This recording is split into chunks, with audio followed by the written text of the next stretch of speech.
OFPG Voices is brought to you by the following sponsors. Calliope Games, publisher of Roll For It, Suro, and Enchanted Plumes.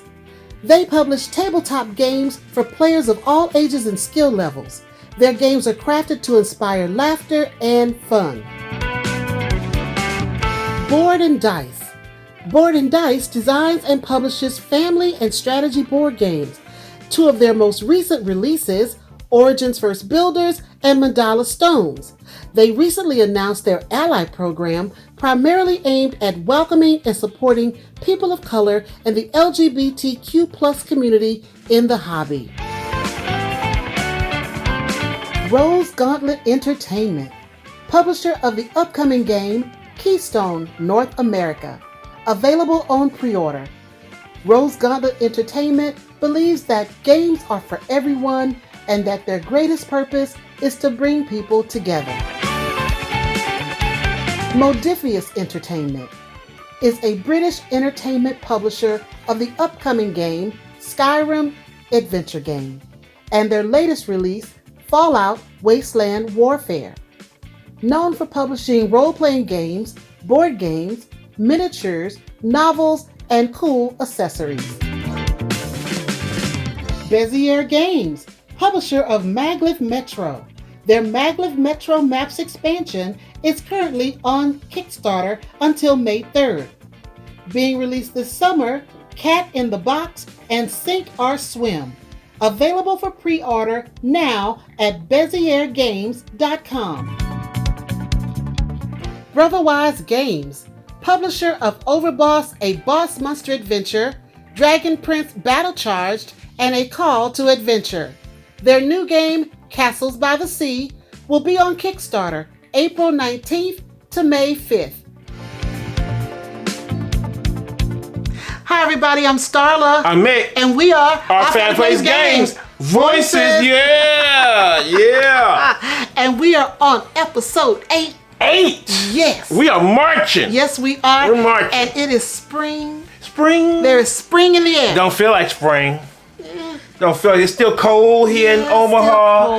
They talking about snow still. Yes. April can't make up his mind, family. It cannot make up his mind. It never can. Are you gonna be hot or are you gonna be cold? But what was so crazy was that Monday we had 80-some degree weather. That's right. And then the next day it went down to the 30s. We can't, you know, 1 minute we got our air conditioner on, next minute we got the heater on. I mean, you're just going back and forth crazy. But it is spring. It's still spring. You know, I think April's just the door to letting winter go and then opening up to the summer. Well, you know, and it's just all confused right there. Well, you know the saying, April showers bring May flowers. That's right. Yes, and we had some showers this week too. We're having a bunch of showers.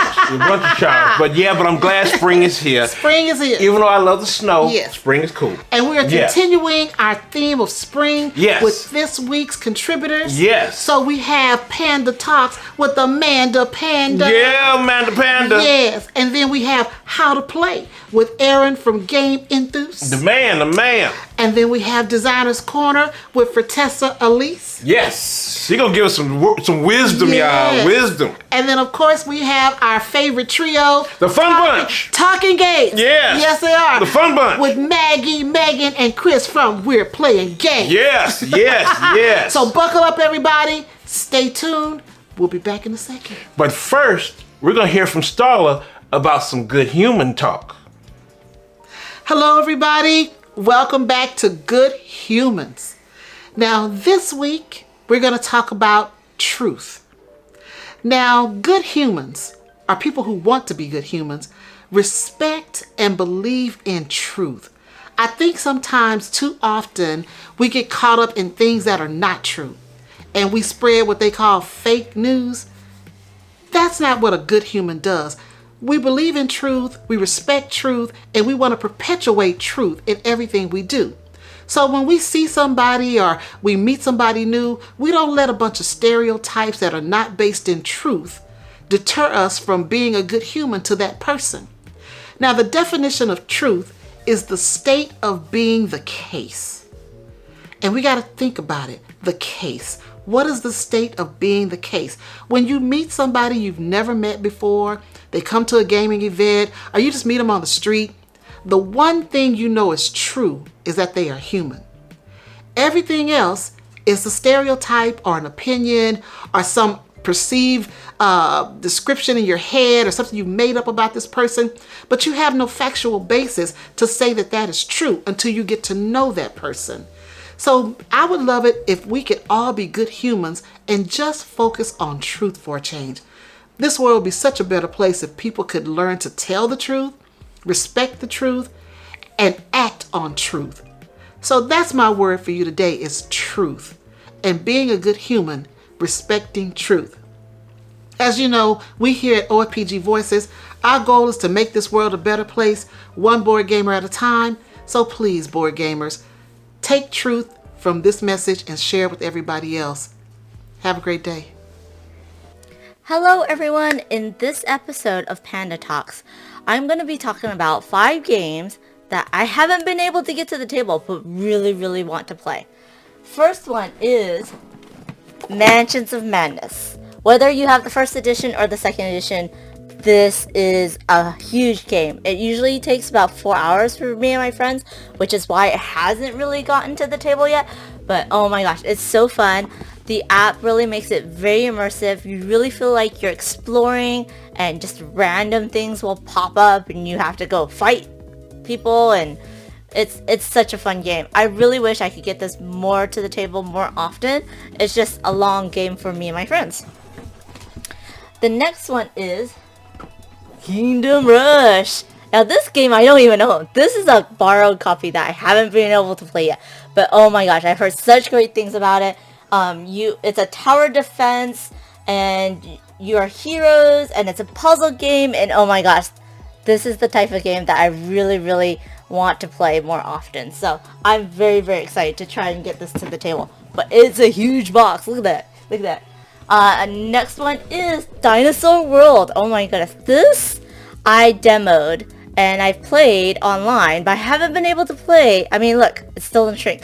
This is such a fun game. It's like Dinosaur Island, only you're focused on your actual theme park. So you're actually going to build it. You're actually going to take tours through it. It's so much fun. I love the worker placement aspect of this. It's kind of unique because you have one pool of workers that you need to do multiple phases with. And I love the puzzly nature of this. The little dino meeples do not help or hurt this gameplay. It is really cool and a lot of fun. But I haven't been able to get it to the table yet. I haven't even been able to take it out of shrink. The next one is Lost Ruins of Arnak. I am so excited for the expansion with the different characters. Now this game I play a lot on BGA, and I can't wait to get this to the table because I definitely want to bling it out. I definitely have those little compasses on my wish list, and it's going to be so much fun. I am so excited to try and get my paws on the expansion as well. And lastly, Mariposas! Yeah, this game has been on my shelf of opportunity for a long time. It is a lot of fun, a bit of racing. I love the theme of butterflies, and I can't wait to try it. But as you can see, still in shrink, but I'm very excited. I've heard a lot of friends play it, and it's been a lot of fun for them. So those are the 5 games that I have not played yet. Can't wait to get it onto the table, and they just happen to be designed or co-designed by women or non-binary people. So please, have you tried it? Do you like any of these games? Let me know. Hey, it's Aaron from GameEnthus.com, and this time I'm talking about a game called Berried Treasure. Berried Treasure is an open drafting set collection take that game from Eagle Griffin Games and Restoration Games. In Berried Treasure, players are going to be trying to collect different types of desserts, hopefully desserts that give them the most points, given the round that they're in. You're probably asking yourself, what is the connection between Berried Treasure and spring? That's a great question. I wish I had a great answer for you. There are animals in it. Animals come back around in the spring, don't they? Some of them. Just work with me here. Anyway, Berried Treasure. Okay, so this is the box, and it appears as though there's a couple of animals involved in here. So this looks like a raccoon. This kind of looks like a skunk. This looks like a rat. I mean, basically, these are all things that you don't want, touching your food. Well, let me not project. I wouldn't want them touching my food. I should not speak for others. But looking in the actual instructions, it does look like a raccoon, I guess a rat. But then on this second page here, that looks clearly like an opossum. Or a possum, based on where you're from. This is what a setup might look like. So we have player 1, 2, and 3. Player 1 is a golden Shovel Knight amiibo. Player 2 is a Little Mac amiibo. I'm a big Punch-Out fan. And then player 3 is a Pink Yarn Yoshi amiibo. Because, yeah. You're always going to have a set of 20 cards out. 4 on the top row, 2 rows with 5 each, and then 1 row with 6. And close by, at the end of each round, you're going to have some of the point markers here. So you have 1s, 10s, and 5s. In terms of the actual desserts depicted on the images, you're going to have blueberry pies, raspberry macarons, mocha lava cakes, and last but not least, lemon tarts. I kind of call them all pies. They're not really pies, but well, I mean, there's a blueberry pie in the box, so I came by it honestly. Anyway, so your turns are going to be fairly simple. On your turn, if possible, you are going to take a card that is uncovered. So all the cards here on the right side are all completely uncovered. As you can see, they're cascading, going to the left, where the cards to the left are very much covered. But what's really important is the scoring for that round. So there's 4 scoring cards in the game, and they're all going to have different values for each dessert. So let's say in round 1, we're going to have the mocha lava cake be worth the most. So if you get the most mocha lava cake cards by the end of this round, you get 10 points, 5 points, 3 points. And then it just goes on down like that for the blueberry pies, the lemon tarts, and the raspberry macarons. As you see, if you come in 3rd place for the raspberry macarons, you get nothing.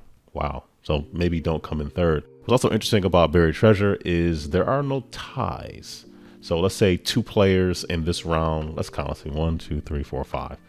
So let's say player 3 has 1 mocha lava cake in the round, and then players 2 and 1 both have 2. Ties are most unfriendly. So because let's say they tied for those cards, they will get nothing. And then player 3, even though they have less, would be considered having the most, because ties cancel each other out.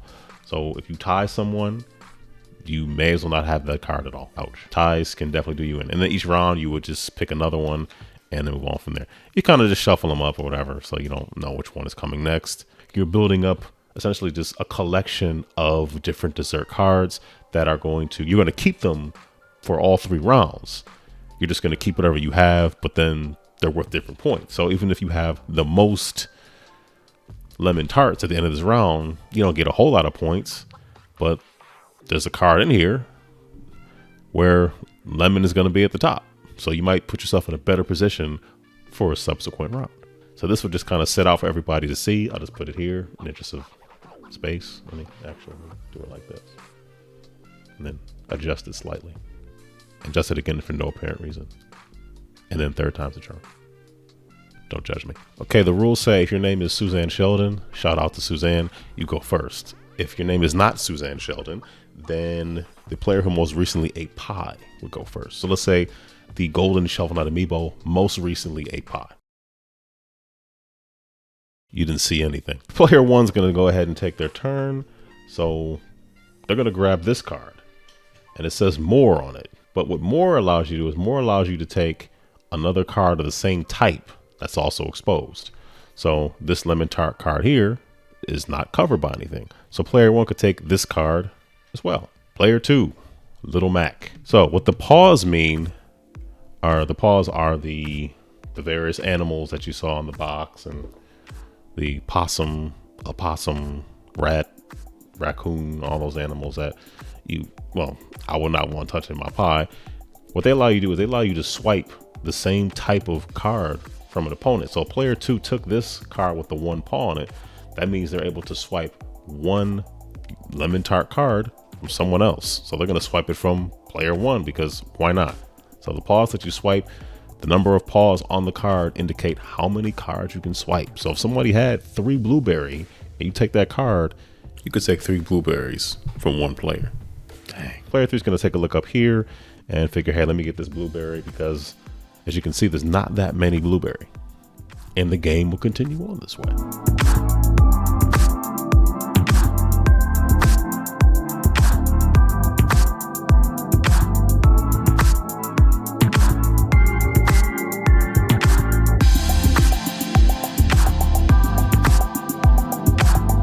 One thing to mention, if you take a paw swipe card with a more, it doesn't activate. You just take any exposed card that happens to be the same type.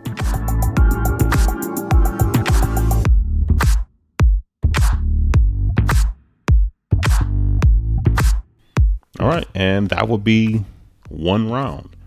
So pulling this a little bit closer. So in round 1, whoever's the most blueberry pies gets 10 points. So clearly player 3 has the most blueberry pies cards, so they're going to get 10 points. Whoever's the second most blueberry gets 5 points. Player 2 has the second most blueberry.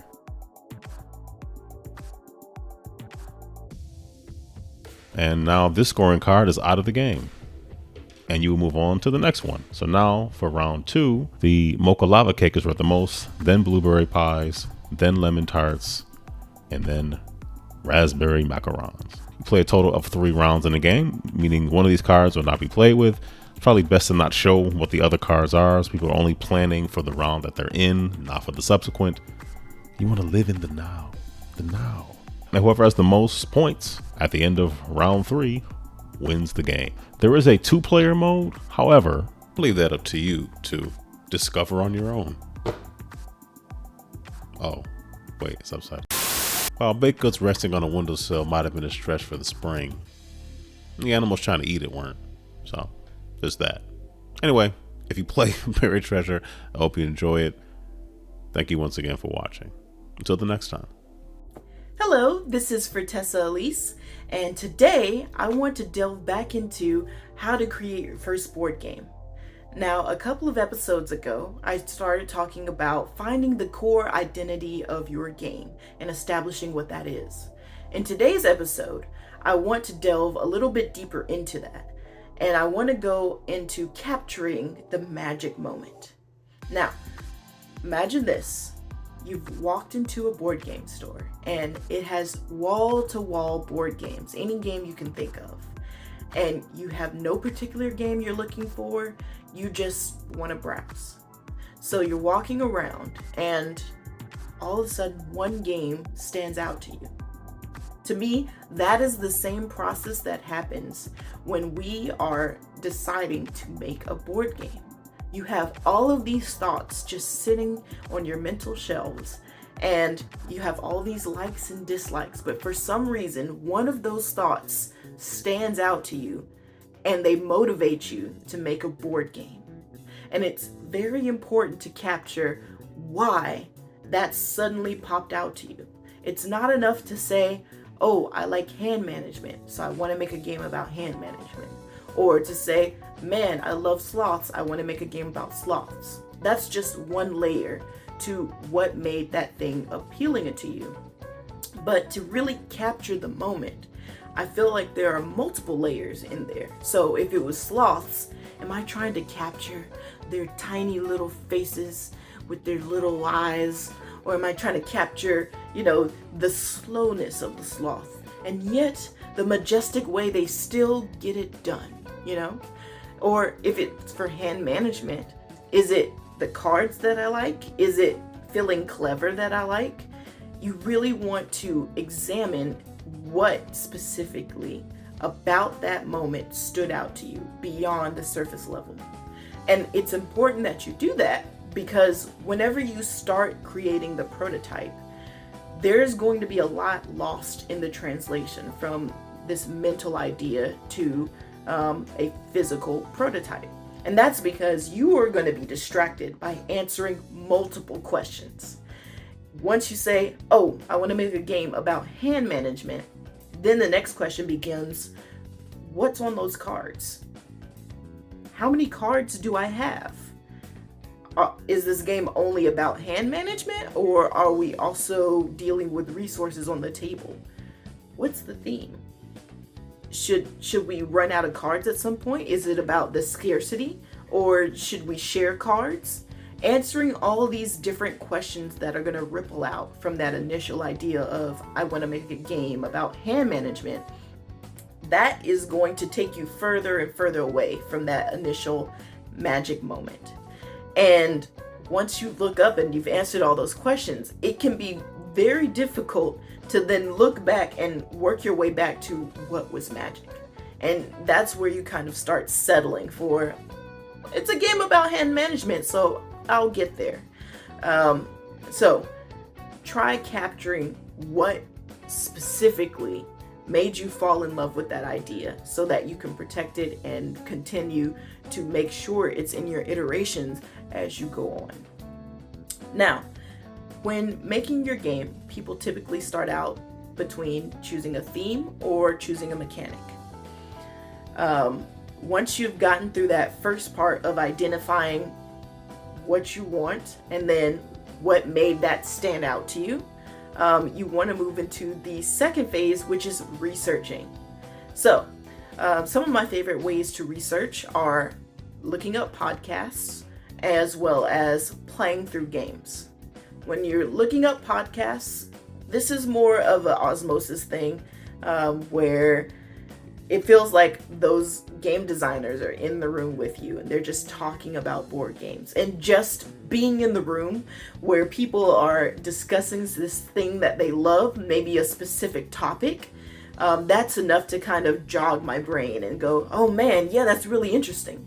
And I may not be listening to the specifics of what they say.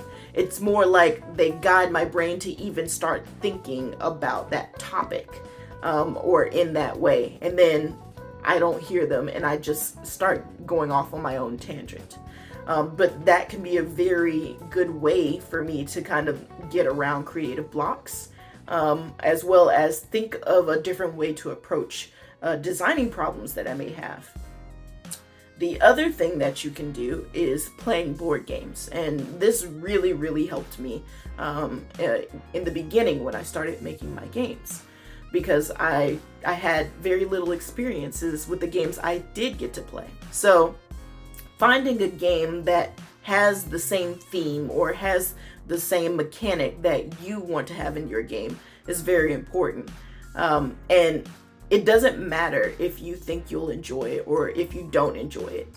It's never a waste of time to play a game, because you can always learn from both. If you didn't enjoy how they implemented the mechanic that you do enjoy, then analyze that. Why is that? What made that different? And maybe they made you enjoy a game even though it didn't have the prerequisite of, I like this theme or I like this mechanic. Why did they do that? Is that something that you can imitate? So you want to really play through as many games as possible. And if they have a similar mechanic or theme, that's even better. So you can analyze how they managed to capture the moment you're trying to capture or how they didn't. And then after you've done your research, move on to part 3, which is brainstorming and iteration. So you've played through these different games, maybe digitally or physically, or you've listened to these podcasts, and now you have a new surplus of ideas to pick from. This brainstorming session is just you kind of sorting through and seeing what fits. Okay, can I use this in my game? Or what's currently in my game, is that working? Is that doing what I needed to do? Should I slim down my game after comparing it to how other people tackle things? Because playtesting is going to get you pretty far, but researching can also get you very far when it comes to game design and analyzing what does and doesn't work. Because at the end of the day, when you're looking at your game, only you will know what made that idea stand out to you and you know, gain a place in your heart. And so as you are iterating and creating these prototypes, it's up to you to make sure that it's still staying on that path. Now, I described these 3 steps, 1, 2, 3. They shouldn't take a long time. So don't say, oh, I need, months and months of research before I move on to the next thing. No, this could all happen in the same day. Just make sure that you are sure about what kind of game that you want to create. Make sure to research, because you can't make a game in a bubble. You have a limited amount of ideas and thoughts in your head, and you constantly need new input in order to form new ideas and perspectives. And so playing these different games are ways to get you this kind of new pool of resources to pull from. So please play games. Play as many games as possible. Listen to other podcasters, whether they're game designers or people in the industry or people just talking about games that they enjoy. Just listen and just kind of osmosisize. I don't know what that word is. Just take it in. And then move on it. Act on it. Make a game. Iterate. Even if you can't iterate everything and you can't answer every question, just changing a little thing and testing that is progress, and it will help you. So hopefully this will help you on to your next stage of game design, and I will see you in the next episode. Happy spring! Happy spring! Hi everyone! It's spring. And as such, we have gathered all of our games that have some sort of spring season as one of the rounds. We're gonna look at them, we're gonna talk about them, and we're gonna rank our favorites. Tea Dragon Society. I love this game. It's sort of a classic deck builder tableau, sort of pretty easy to pick up, pretty easy to play, but really cute. What we would call like a decaf coffee game. Oh yeah, you just gotta lounge around and be happy, and then you make fun spring memories. Like going to the farmer's market. Or seeing some rain. Spring flowers. Wow. And butterflies. Okay, this is a very spring game. Yeah, these feel like the 4 tenets of spring to me. The 4 tenets of spring. You might have heard of this game, Stardew Valley. Stardew Valley? Stardew Valley is based on the video game Stardew Valley. And like that game, you start off in the spring with almost nothing to your name and a lot of chores to do. Yeah. The great thing about the spring season in this game is that you sort of cover the whole board in spring. Forageables and crops, so the whole board looks very spring in spring. It's very nice just to kind of move around the board and finish little tasks. Yeah. The con is Grandpa, who wants you to do the chores, is mean. He is vengeful. He is a terrible man. Very mean. So it's going to be a little stressful. He's not like the grandpa in the video game who sends you extra money and wood. No. This grandpa has demands. Key flowers. Okay, flowers already in the name, and this is one of my favorite games. That's if you haven't played Keyflower before, you're missing out. Agreed. On a very fun tableau building bidding game where you're trying to build the best village. And what I love about spring in this game is it's very important to have a good spring season. That way, by the time winter comes, you're set up for success. So there's a lot of progression in this game, and it's very satisfying. I think it should be said that a good spring in a board game is necessary. And it's like, it sets up, like spring in real life. Ooh. There's birth, there's nurturing, it's the beginning of new life. Bunnies. So your spring in a board game should really be that time that's setting you up for the rest of the game. That's very profound. Very good. Thank you. The con is it's not the prettiest game. No, it looks like I made it on Canva. But it is really good. Hi guys, speaking of favorite games, this is mine. I love Everdell. And talk about a quality spring. I think this game screams fall to me. I think it's a little green for the fall. The tree is green. I don't know, folks. In spring, it's the first season. At the end of spring, you get one more worker to use, and you also get to activate your growth cards, which is a certain type of card that you can put in your little village. by the time the season ends. I'm very bad at getting growth cards down before spring ends. I'm good at Everdell, but I'm not good at spring in Everdell. There's that like aspect of hopefulness in the spring of this game where you're like, I have 15 whole slots and I could do anything with them. Mariposas! Wow! Talk about butterflies. And flowers? Okay. Very spring theme. But a lot of flowers, and the whole board is flowers, and you play as 4 generations of butterflies, leaving Mexico, going up to Canada, probably. Oh, yeah, you can go all the way to Canada. Yeah. And then racing back to Mexico before you all die. The spring season here is again tough because you're just getting started and you're really not going to get very far along the board in spring. I like this spring a lot more because the flip side, instead of too much to do, there's like just enough to do. You just get a little bit and hatch your second generation. Creature comforts. This is a newer game for us. Spring in this season honestly plays very similarly to the other seasons, but it's not too different season to season, so I'm not sure it's a standout one, but I like the action in this game. You're rolling dice, which you then assign to actions, and there's like a little randomness to like how well you're going to do that action depending on your die roll. I really like that in this game. And I think that the theme is so strong and like cute, and the art is so fun that when you're in spring, you're like, yay! Yeah, animals. You are preparing for winter, so I Yeah. mean, you're always kind of thinking ahead. So maybe that tells us live in the moment, enjoy the spring that you have.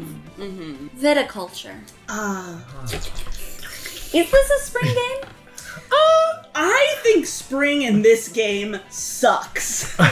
Okay, I'm here to defend Viticulture, a game that I do like. It's a really good 2-player game, and in spring, all you're doing is like bidding over who gets to go first and second, etc. That's crazy. That's not a whole season. You get benefits if you go later, and that's all spring is. And I guess, yeah, not a lot of it, but what is there, I really like. Okay, let's rank. It would not be a board game video without a little competition. Viticulture last place. Sorry, Chris. Yeah, it's fine. The flower. The crops. I guess I would put Tea Dragon next. I like Everdell Spring more. All right, fine. Yes, we've done it! We have ranked them based on spring, and I'm surprised at the results. This looks good to me. This is funny because if we were ranking based on game, well, for Chris, Keyflower would still be at the top, but I don't think it would go this way. It makes me think more about these games. If you have a board game you really like, maybe break it down and think about like what parts of it really sing to you. Yeah. And then like see how they compare to other games. It's been a fun way to revisit some games. I think we should probably play Keyflower now. We should always be playing. Okay, let's get to it. All right. We're playing games. Keyflower. Bye. Bye. All right. Yes. Now I'm going to tell you. Amanda Panda. Amanda played Lost Ruins of Arnak. Yes. You gotta do it. We love that game. And you'll love it too. You'll love it. You'll love it too. Now, Dinosaur World, we do have it. We like it. Huh? We like it. No, that's Dinosaur World. Dinosaur Island we like. We like Dinosaur Island. We have both. We got the world. We like That's Dinosaur Island, but Dinosaur World we gotta play. And I'm excited about that one. We gotta get on the table too. That's another one on the shelf of opportunity. Shame. It's shame. It's Yeah. shame. And then also, Berried Treasure that Aaron talked about. Yes. Definitely want to try that. It looks really cool. It looks really cool. And then Fertessa, come on. Come on. She's always got some good stuff those to share. people right. She's always got good stuff to share. Get them right and get them to make some good games. I love you. Love you for that. Now, and then the trio. Yes, the trio. The fun bunch. Yes. And they brought out some cool games, but I'm so glad they mentioned Creature Comforts. We love Creature Comforts, and that is spring. That is spring. And then also Keyflower. We love Keyflower. Yes. We love Keyflower. And Everdell. Now, I love Everdell. You kind of liking it, but Creature Comforts is rising above it a little bit. I like Everdell. Yes. I liked it a lot more before Creature Comforts hit the market. Yes. But I still like Everdell. Yes, Everdell's cool. I lean toward Creature Comforts. You heard it. You heard it, folk. You heard it. But I still like them all. I still like them. But I'm going to have to be honest, too. Creature Comforts, they got some stuff on it. Yes, it does. I like that. I like Creature Comforts. Yeah. So, yes, our wonderful trio of We're Playing Games. Yes, love them. Spring. They talk about spring. They games. spring. Yes. All right, so family, we gonna talk about merch. What's up with that, Starla? You know, if you need an Our Family, and I did say need an Our Family Plays Games t-shirt or an OFPG Voices shirt, check us out on Spring. Do that. Check us out. And then Starla, where can they find OFPG or OFPG Voices out here in social media and on the TV land? Where? Well, if you're looking for Our Family Plays Games or Our Family Plays Games Voices or OFPG Voices, you can find us on Facebook, Instagram, Twitter, right here on YouTube. Right here. And if you're in Omaha, Nebraska, as local family, you can find us on Cox Channel 22. Yes. Saturdays at 8:30 p.m. Yes. And Tuesdays at 4:30 p.m. Now, family, you get out there and you get some people to subscribe. Let's build this family up because we are on the road to 2,000. Did I say 20,000? 20K. 20K. We are going to march to 20K and we got to get there because we want to build this family up because we love our OFPG family. Yes, we do. Yes, we do. So that's what we want to say. That's it. Thank you for coming on board. Checking out another OFPG Voices because we want to rise these voices to the top so everybody can hear them. Yes, right. And we definitely want to tell all of you out there, and we're going to keep on saying it, we love you. Bye now. everybody.